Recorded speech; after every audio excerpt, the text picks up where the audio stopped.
Reliance group chairman Anil അംബാനിയുടെ 3000 കോടി രൂപയുടെ സ്വത്തുക്കൾ ഇഡി കണ്ടുകെട്ടി. കള്ളപ്പണം വെളുപ്പിക്കൽ കേസ് അന്വേഷണത്തിന്റെ ഭാഗമായാണ് നീക്കം.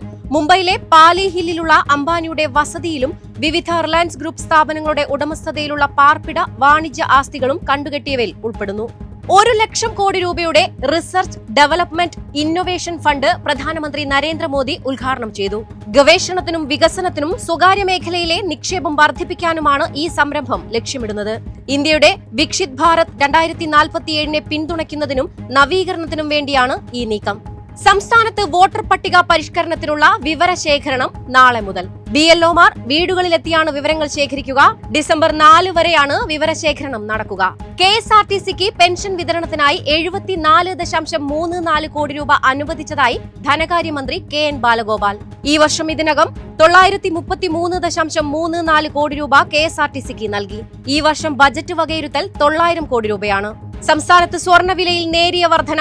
ഗ്രാമിന് 15 രൂപ വർദ്ധിച്ച് 11,290 രൂപയും പവന് 120 രൂപ വർദ്ധിച്ച് 90,320 രൂപയുമായി.